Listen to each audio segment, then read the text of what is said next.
2023 is coming to a close. If I'm getting this right, that is, if I'm releasing these on the right days, this may be 2024. I don't know. So I thought now would be a great time to reflect on the year that we've had in theatre, give some awards out for different shows that really stood out to me, and break down the numbers.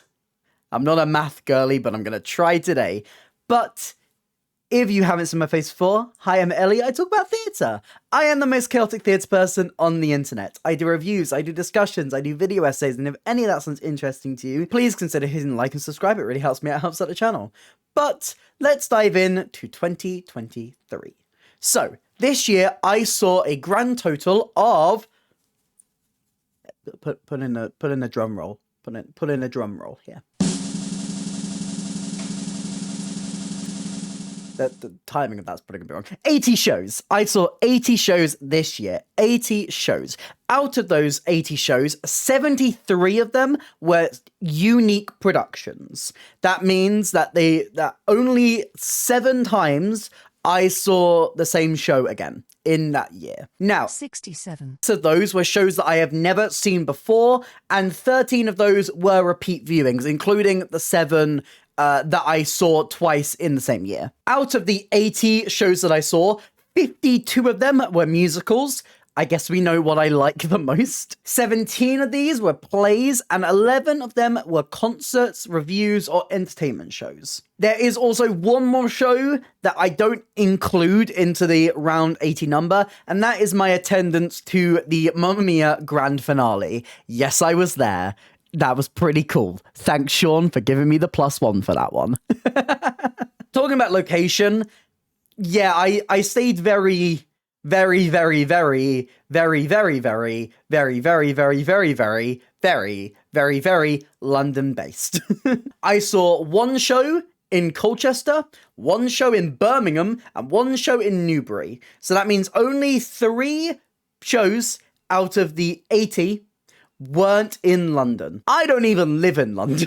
So if you're doing the math, that means that 77 of those shows were in London. Now, a fun thing I can do this year is because I kept going to one theatre this year. There was one theatre that just had like a rolling deck of new shows in it. So I'm going to talk about my most visited theatres.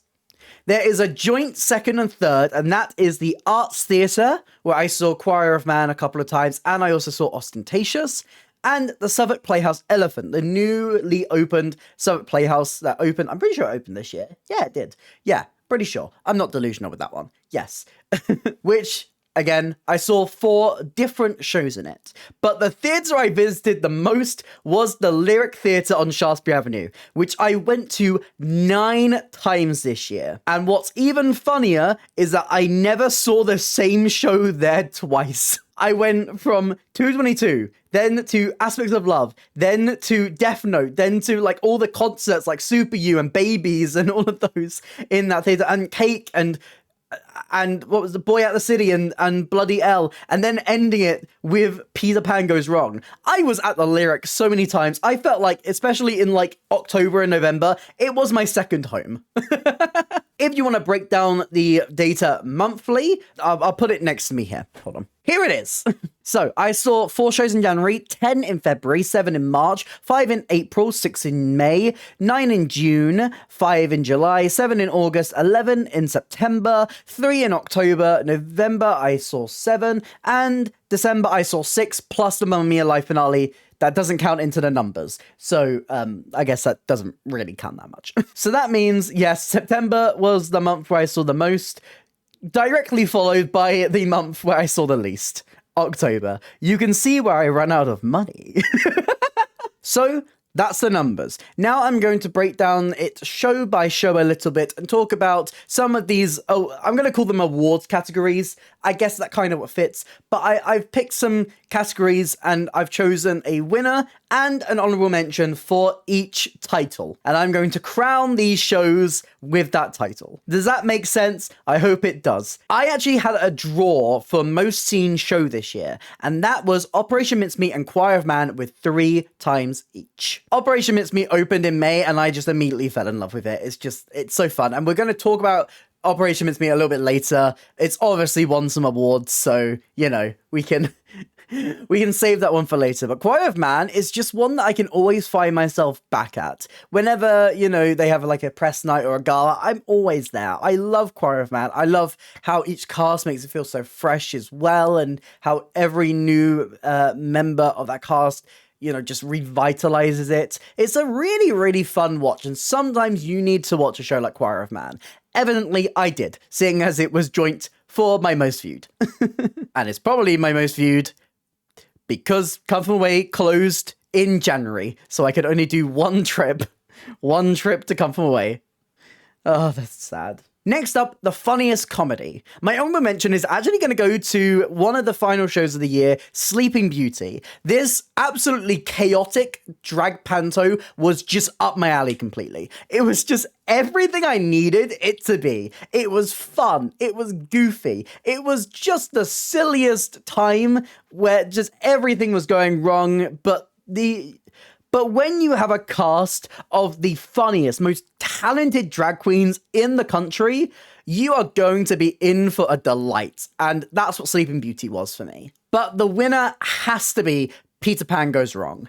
I think there is something about a Mischief show that just brings me so much joy.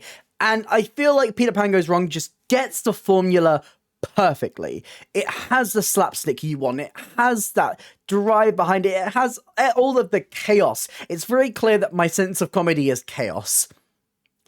But if you watch my channel, that probably should be evident already. But I think what makes it even more genius is that it bakes in the story of the people behind the show even more than some of the other Mischief shows. So you really get to learn a lot more about the characters who are playing the characters on stage. We're going to talk about my biggest surprise of the year. This is a show that left me, you know, really glad. This is a show that I went into it expecting maybe something okay, or maybe something, you know, maybe I wasn't expecting the best show of all time, but I came out really, really pleasantly surprised. My honorable mention for this is Two Strangers Carry a Cake Across New York. This little show it's a two-person show currently at the Kiln, and it's running there until the 20th of January if you want to go and get your tickets.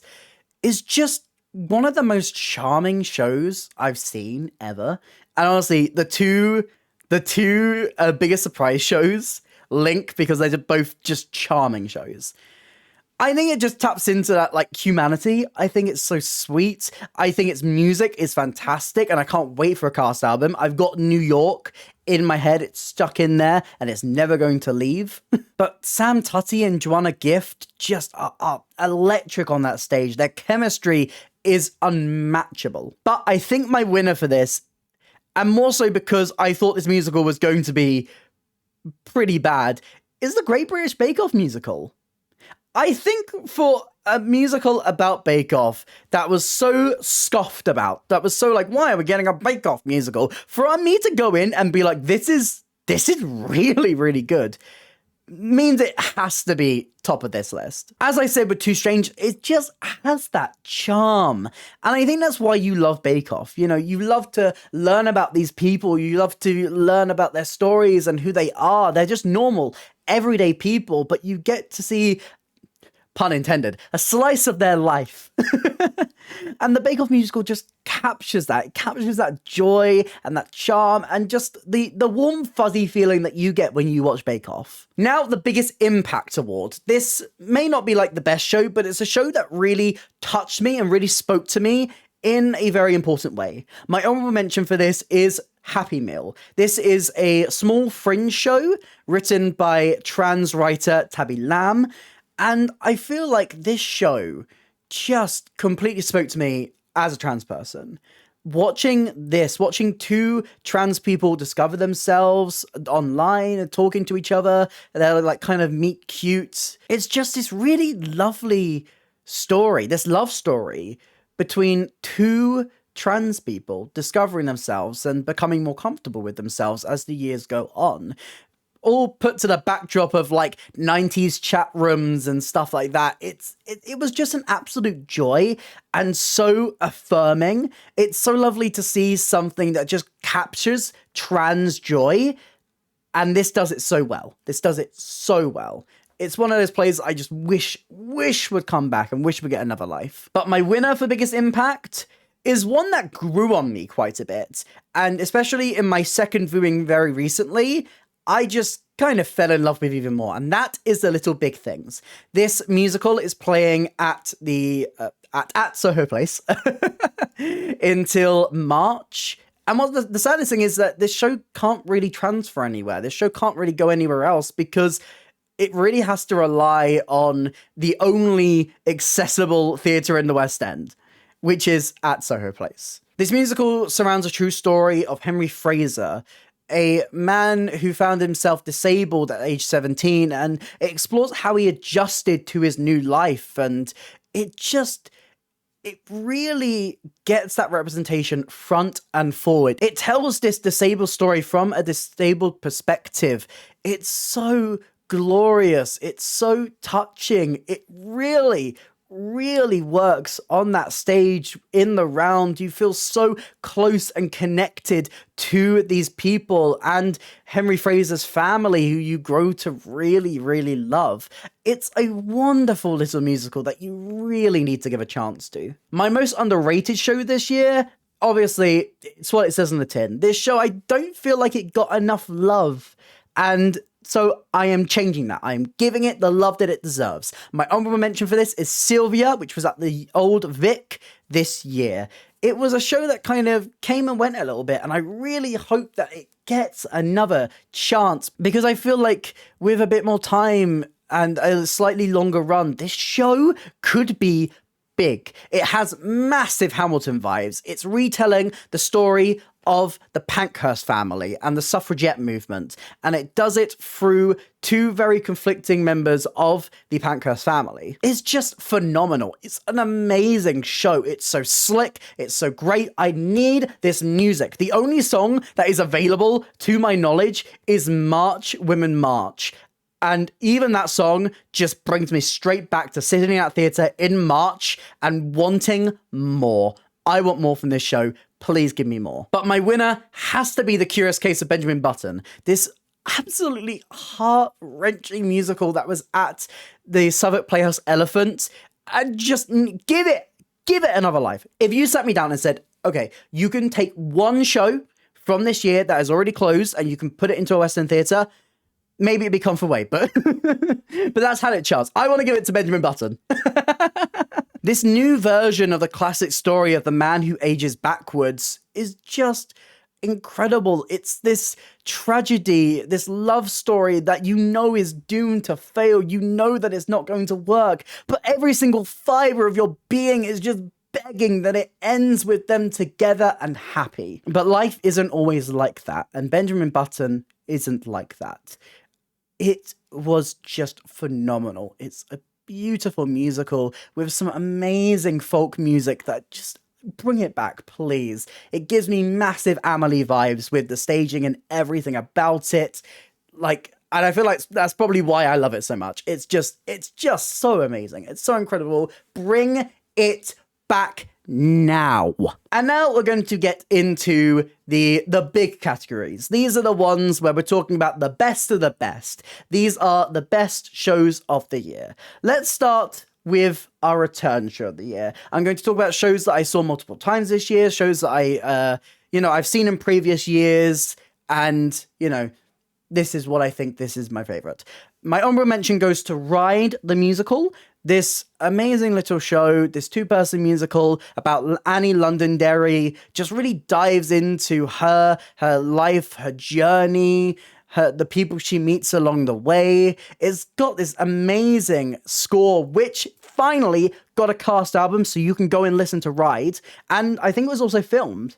I can't remember exactly where the recording is. I think it's on Broadway HD, but you can watch Ride. And it's just brilliant. This production adjusted a few things, and it just made the show feel even clearer and even better and slightly more sapphic, which I always enjoy. Let's go lesbians. I just adore this show. I love this one. And obviously, are you surprised? The winner's Come From Away. The winner's always going to be Come From Away. If I see Come From Away in a year, it's always going to be Come From Away. There is nothing that beats Come From Away for me. I feel like there is no other musical that just captures everything good about humanity, light come from away. It's all about kindness in the face of tragedy, and that just really, really speaks to me. But with that out of the way, let's talk about the new shows, starting with my revival of the year. My honorable mention goes to Crazy For You. I do not think I have seen choreography as good as the choreography in Crazy For You. It's just stunning. It is stunning from start to finish. I adore it. Charlie Stemp is just phenomenal in this show. Everything he does just leaves you in complete and utter awe. And with this category, I'm actually going to give another honorable mention to Groundhog Day, the musical. This is one that I didn't get to catch in its previous run, but I kind of fell in love with it when it released its Broadway cast album. I thought it was a great way to adapt the film. It's one of my favorite films, but it doesn't feel like a carbon copy. It feels like Tim Minchin went in and just made his version of it. It just captures the spirit of the film, but it feels like its own thing. Andy Carl is Phil Connors. He is amazing in this role, and he will not let this role go. So it's clear he loves it too. Because he's done it in America, he's done it in the UK twice, and now he's gone down under. So I would love to see this show finally get its West End transfer, or finally get a chance to tour the UK. It deserves it. It's a really great adaptation of one of my favourite films. But I assume you've guessed it. I've assumed you guessed what is at the top of this list. It's Sunset Boulevard. Look, I'm not the biggest fan of the musical Sunset Boulevard, but this production is just, it's so clever in what it does. It strips everything back in a really interesting way. And as I say, and I like to say this, I would rather see a musical try something different. I would rather see a revival try and do something bold and take a massive swing and completely miss, throw the bat into the window and just, completely destroy everything, rather than doing something really safe. I want to see musical theatre reinvent itself, and Sunset Boulevard feels like a reinvention. It feels like a complete top to bottom reinvention with some incredible moments. I mean, the start of Act 2, we all know about it. It's incredible. It is incredible. And I'm so mad I only got to see it once. I had tickets to go again and I couldn't go, and that was very sad. I was on front row and I could have gone on front row, but I couldn't go. Okay, now that I've got that out of my system, my play of the year. My honorable mention, now this is the one where I kept swapping them. These two could literally be in either placement. I can't tell you it. Honestly, I kind of don't want to give them honorable. I kind of just want to talk about both of them and say they're both my winner. Actually, I'm doing that. Screw it. This is my list. I'm going to start with talking about For Black Boys. It is just a really, really human show tackling the topic of black men's mental health. It is really brutal. It's really truthful in its portrayal, and it's just such an experience to watch, and it's so satisfying to see people just open themselves up bit by bit, ever so slowly, and really form a connection as a group. And this show is coming back next year. You can bet your ass I am there. I'm going to see it again. My friend Rachel is obsessed with this show as well, so I bet we're going to go together. I'm so excited to see this one again soon. And my other winner for Best Play of this year is Best of Enemies. This really thrilling political drama that just dives into all of these really intriguing topics. Best of Enemies retells a story from modern history from the 60s in America, and it's just fantastic. It's just fantastic. The way it unfolds this story, how you start at the end and you see the absolute chaos that's going to unfold, and you're waiting for that moment. You're waiting to find out exactly what happens to cause all of this commotion, and when it finally comes, when you finally find out what happens, your jaw just drops. It's so interesting. It's such a great... It dives into politics so well, and the political situation, and how even the political situation was changed and still we still kind of see the repercussions of this today in today's politics. It was phenomenal. And let's end with our new musical of the year. This is always the hardest category to do. This is always the hardest because I love so many musicals this year. Groundhog Day, Benjamin Button, there's so many that I could talk about, but here we are. Let's talk about it. My honorable mention goes to Next to Normal. Next to Normal is a show that I have been waiting to come to the West End. And honestly, if I had to wait this long to get this production, I'm glad that we waited.